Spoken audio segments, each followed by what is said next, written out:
Hello students, welcome in my class. Today we are solving question number 6 of exercise 6.5. Triangle ABC है an equilateral triangle of side 2A. Find each of its altitudes. पहले हम diagram बना लेते हैं. हमारे पास equilateral triangle है और आपको पता है इक्विलेटरल ट्रायंगल की ऑल साइड्स इक्वल होती हैं और यहाँ आपको साइड की वैल्यू गिवन है. कितनी है? 2A. Each of its altitude. Altitude क्या होता है? परपेंडिकुलर. अब आपको पता है ट्रायंगल के 3 वर्टेक्स होते हैं, हम तीनों वर्टेक्स से परपेंडिकुलर ड्रॉ कर सकते हैं. तो हमें ईच ऑफ इट्स तीनों एल्टीट्यूड की लेंथ निकालनी है. अब देखो जो आपकी ट्रायंगल इक्विलेटरल है ना, तो आपके तीनों एल्टीट्यूड की लेंथ क्या होगी? सेम होगी.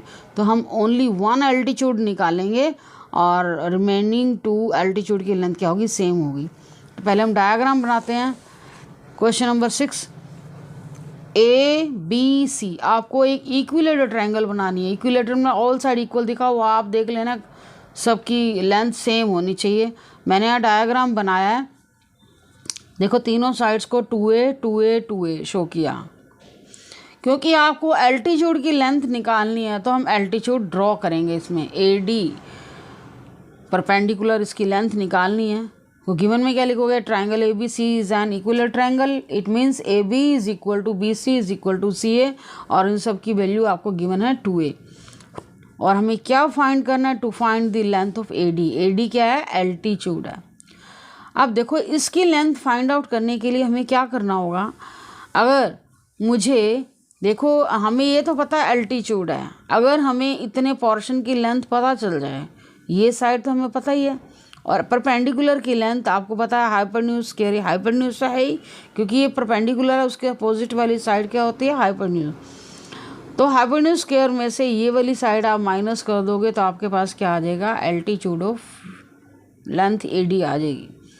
तो उसके लिए हमें पहले क्या करना होगा? इन दोनों ट्रायंगल को कॉन्ग्रुएंट शो करना होगा. कॉन्ग्रुएंट शो होते ही हमारे पास क्या आ जाएगी? दोनों इस ट्रायंगल के जो पार्ट्स हैं, मतलब BD is equal to DC, वो इक्वल हो जाएंगे. अब इसको हम ऐसे नहीं लिख सकते BD is equal to DC, क्योंकि उसने ये बोला AD जो है इसके ऊपर परपेंडिकुलर है, मीडियन नहीं है. हाँ मीडियन गिवन होता तभी हम कह सकते थे ये दोनों इक्वल हैं, लेकिन अभी हमारे पास क्या है? परपेंडिकुलर है. तो हमें क्या करना होगा? इनको इक्वल शो करने के लिए, इक्वलिटी लाने के लिए हमें पता है कॉन्ग्रुएंट ही प्रूव किया जाता है. तो हम क्या करेंगे? हमें BD और DC को इक्वल लाना. आप देखेंगे BD DC कौन सी ट्रायंगल से रिलेट कर रहा है? ADB में और ADC में. दोनों को कॉन्ग्रुएंट प्रूव करो. ये आपका 9th का कॉन्सेप्ट है. इन right triangle ADB and ADC, angle ADB and ADC दोनों ही 90 हैं. AD कॉमन आ गया और AB is equal to AC. ये हमारे पास क्या है? गिवन है. Angle ADB is equal to ADC. AD common and AB is equal to AC. हमारी क्या है? ट्रायंगल की साइड्स हैं, इक्वल साइड्स है. गिवन है क्योंकि ट्रायंगल हमारी इक्विलेटरल ट्रायंगल है. देखो ये तीनों पार्ट्स आपको लिखने हैं in this way. Triangle ADB congruent होगी ट्रायंगल ADC के. By which rule? 2 side 1 angle. ऐसे ऐसे हमारी ट्रायंगल क्या हो चुकी है? कॉन्ग्रुएंट हो चुकी है. BD is equal to DC क्या हो गया? Bye CPCT. इसका मीनिंग क्या होता है? Corresponding parts of congruent triangle. अब आपने ये मत कर देना हम ऐसा सिमिलरिटी में क्यों नहीं लिखते CPST. कई बच्चे लिख देते हैं corresponding part of similar triangle. ऐसा नहीं लिखना क्योंकि ये बुक की आपको पता पड़ा है 9th क्लास में कि ऐसा कॉरस्पॉन्डिंग पार्ट्स में हम लिखते हैं. कॉरस्पॉन्डिंग पार्ट्स जब आप इक्वल हो जाते हैं, लेकिन सिमिलरिटी में बुक ने अपनी तरफ से ऐसा कोई सिंबल नहीं दिया. ऐसा कोई सिंबल नहीं दिया. जब तक बुक की तरफ से कोई सिंबल ना हो अपनी तरफ से कुछ नहीं लिखेंगे. तो ये बुक का सिंबल है इसलिए हम यहाँ यूज़ कर रहे हैं. सिमिलरिटी में ऐसा कोई सिंबल नहीं था, ध्यान रखना. अब हम आएंगे इन राइट ट्रायंगल. देखो हम दोनों पार्ट्स को इक्वल प्रूव कर चुके हैं, तो यहीं से हमें क्लियर हो गया BD की वैल्यू किसकी इक्वल होगी? DC की. और ईच पार्ट की वैल्यू कितनी होगी? A. तो ये मिल चुका है. तो आपको अंडरस्टूड है. अब इस ट्रायंगल में आओ. Hypotenuse square minus this perpendicular base square base ही होगा ये, और आपके पास क्या आ जाएगा? AD की वैल्यू आ जाएगी. तो आपको वैल्यू कैलकुलेट करनी आ ही गई है. कैसे करनी है फिर भी मैं कैलकुलेट करके दिखा रही हूँ. In right triangle ADB AB square किसके इक्वल होगा? AD square is equal to BD square. AB square की वैल्यू कितनी है? 2 है.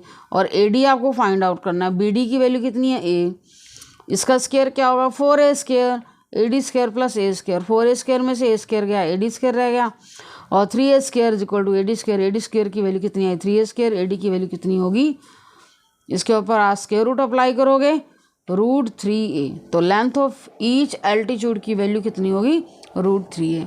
नेक्स्ट क्वेश्चन में आते हैं, क्वेश्चन नंबर 7। क्वेश्चन नंबर 7 भी हमारा बहुत इजी है। Prove that the sum of the square of the sides of a rhombus is equal to the sum of the square of its diagonal. Statement को अच्छे से समझिए। Prove that the sum of the square of the sides of a rhombus. Rhombus means a rhombus is a quadrilateral in which all sides are equal. Sides की बात हो रही है, तो rhombus में ओनली साइड्स इक्वल होती है, angle का कॉन्सेप्ट हमें नहीं पता। हमें ये प्रूव करना है जो इसकी साइड है उसका sum of the square of the sides of a rhombus is equal to the sum of the square of diagonal. Diagram बनाते हैं उसका पहले, तभी आपको क्लियर होगा।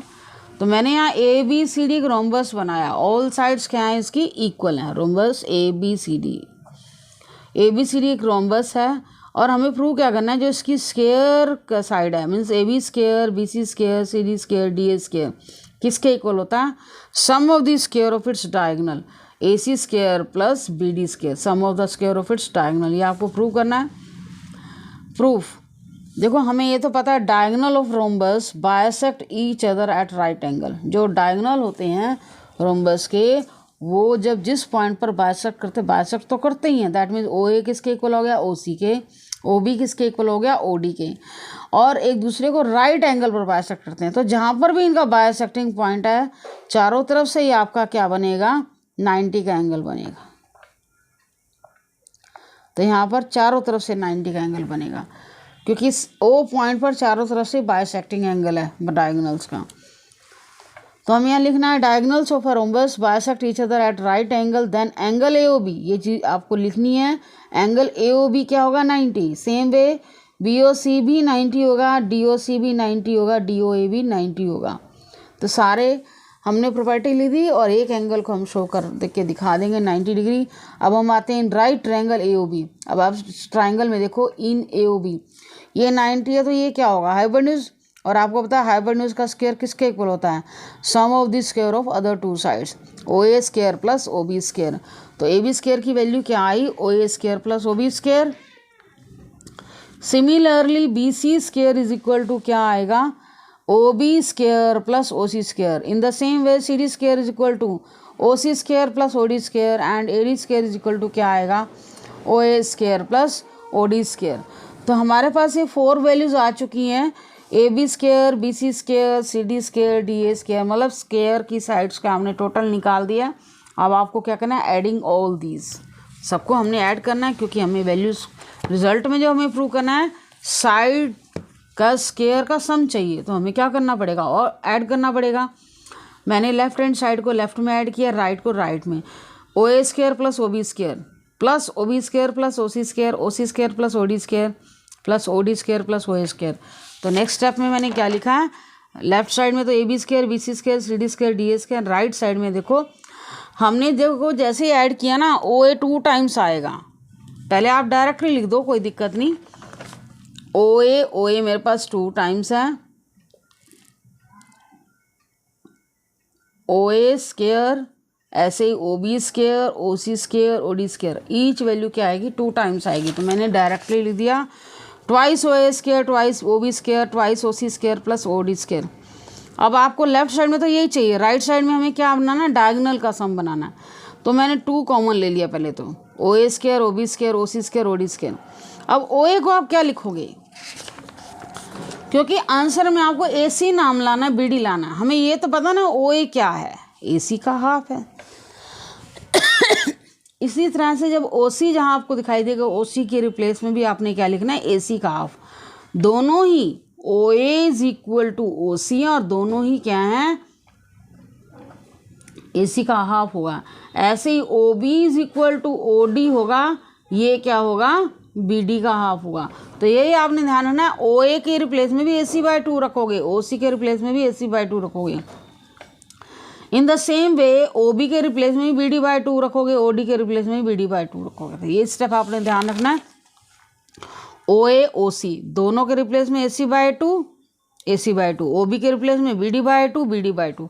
अब आप स्क्वायर सोल्व करोगे, क्या आएगा, A C square by to,